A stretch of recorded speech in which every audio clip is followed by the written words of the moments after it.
Olá pessoal, estou de volta como combinado, agora com as questões da nossa matéria, para nós resolvermos aqui, trocarmos uma ideia e revermos alguns pontos da matéria, agora de forma mais prática, dentro dos questionamentos que são aplicados aí no exame da OAB. Então a nossa primeira questão é o exame unificado de 2008, primeiro exame de 2008, a ação declaratória de constitucionalidade, alternativa A, foi instituída pelo constituinte originário na Constituição de 88, tá? Isso obviamente está equivocado, nós vimos que ela foi introduzida por emenda constitucional em 1993, emenda 39, se não me engano, pessoal, de 1993. Então, a alternativa A, que diz que a ação declaratória de inconstitucionalidade é fruto do poder constituinte originário, que nasceu com a Constituição originária, está afastada, está equivocada.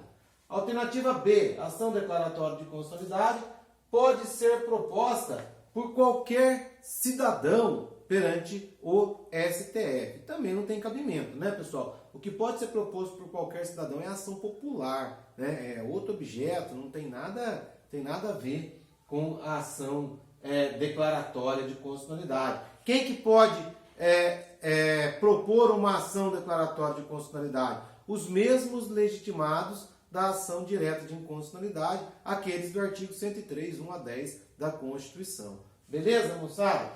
Alternativa C, a ação declaratória de constitucionalidade somente será julgada se existir controvérsia judicial relevante sobre a aplicação de lei ou ato normativo de que trata a ação, tá? Essa alternativa está correta, pessoal. Essa alternativa está correta.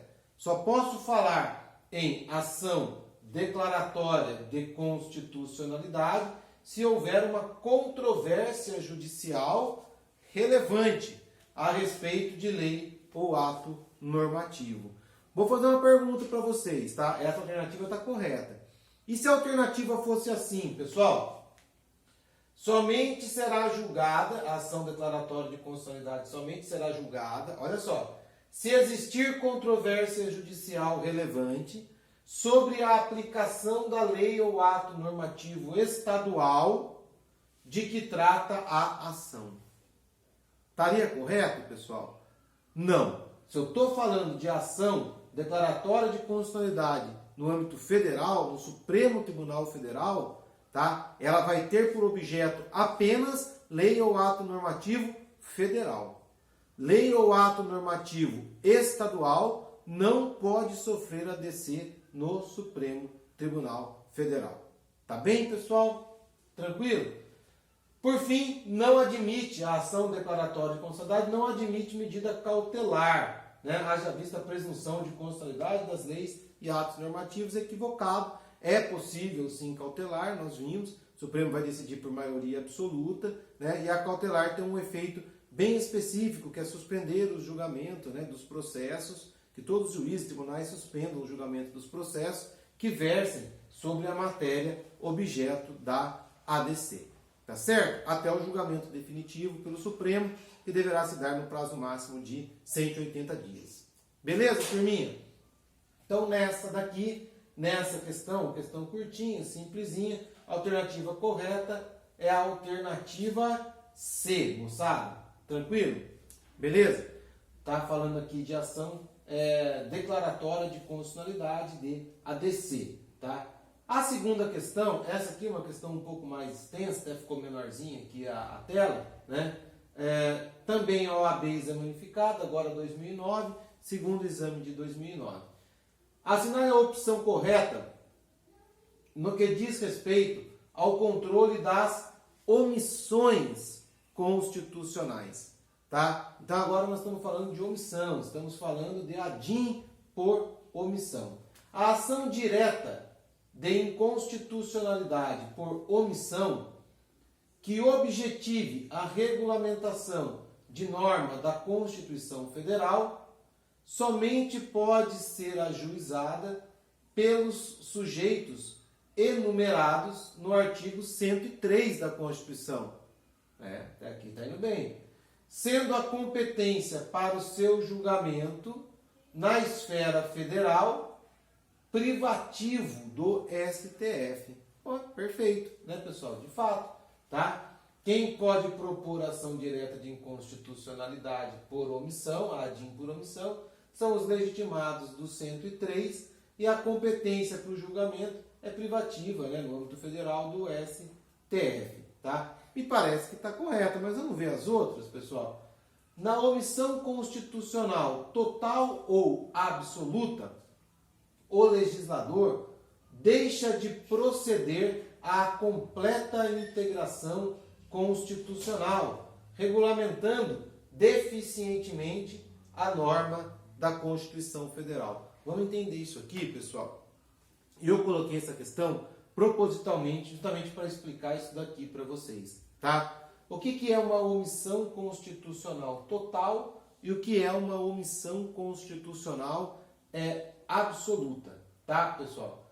Quando a gente fala numa omissão constitucional total, tá, a gente está falando de uma omissão, tá, de lei.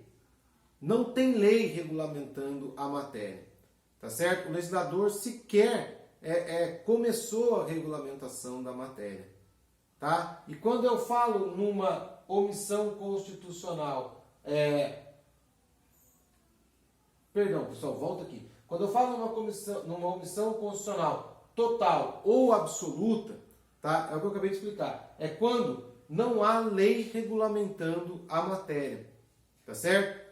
Há uma norma constitucional de eficácia limitada, deveria ser regulamentada pelo legislador infraconstitucional, tá certo? E nunca houve uma regulamentação desta matéria, tá certo? Isto é o que nós chamamos de omissão total ou absoluta, tá certo? E existe a chamada omissão parcial ou relativa, que é quando existe uma regulamentação da norma constitucional, mas esta regulamentação é deficiente, ela é incompleta, ela é insuficiente para dar plena eficácia à norma constitucional.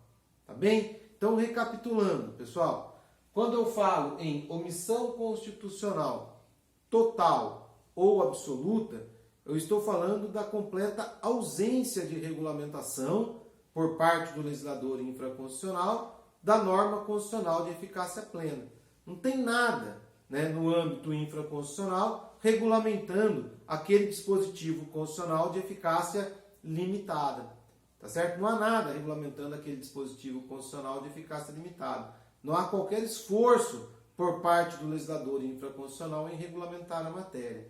Agora, quando eu falo em omissão constitucional parcial ou relativa, existe sim alguma coisa, alguma legislação a respeito daquele tema constitucional. Existe um princípio, ou existe uma regulamentação da norma constitucional de eficácia limitada, mas ela é deficiente, ela é insuficiente para que se possa conferir plena eficácia ao dispositivo constitucional, né, originalmente de eficácia limitada.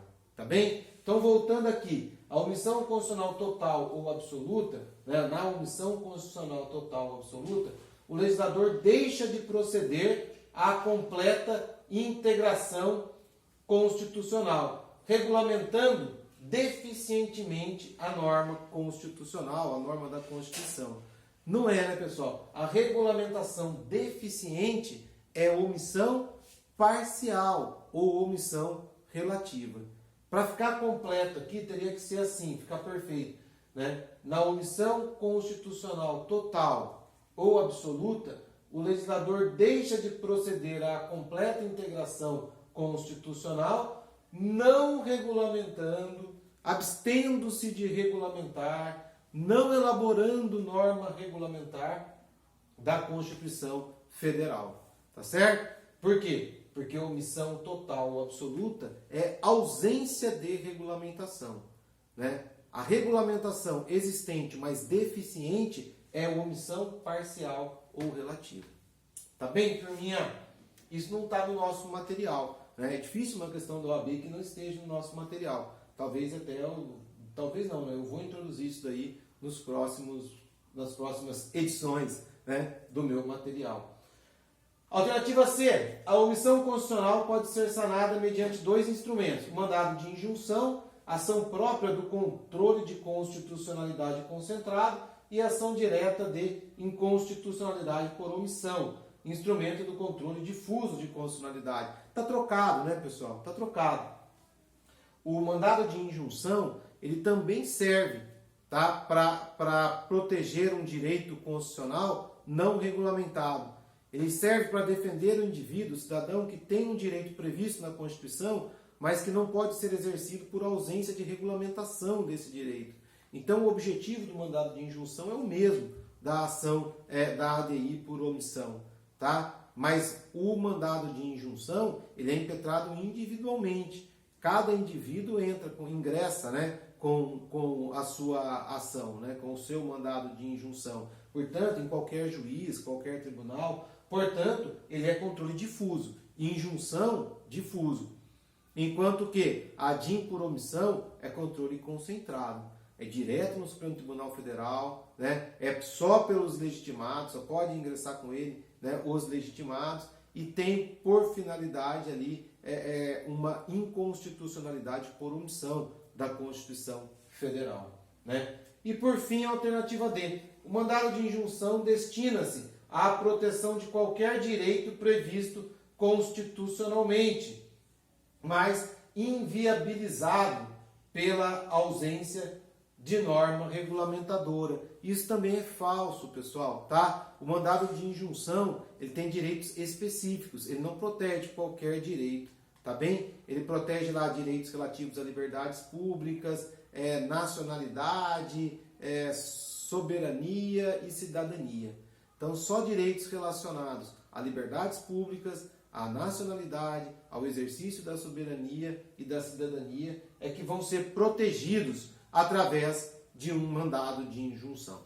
Tá bem, pessoal? Tranquilo? Então eu vou encerrando por aqui, né? Essas aqui as questões. A primeira é muito simples, a segunda, né, cuja alternativa correta é a A, é um pouquinho mais complicada, sobretudo por conta dessa alternativa B, que eu fiz questão até de colocar aqui para poder explicar para vocês. Tá bem, pessoal? Com isso nós encerramos essa nossa aula de hoje, né? De hoje não, porque hoje na verdade aqui é dia 13 de maio, a nossa aula do dia 20, né? Do dia 20 de maio, nossa próxima aula. Vamos encerrando por aqui, um grande abraço a todos. Qualquer dúvida, lembrando, me procurem no Jitsi, né? No chat lá do Jitsi no AVA. Durante o período de aula eu vou estar à disposição de vocês. Tá bem, pessoal? E não esqueçam dos trabalhos, de novo, chamando a atenção de vocês. Olhem lá no AVA que os trabalhos estão postados. São muito simples, né? 2 questões de múltipla escolha. Pode tirar de OAB, pode tirar de concurso, pode fazer em grupo de até 5 pessoas, né? Vai dar mais ou menos uma alternativa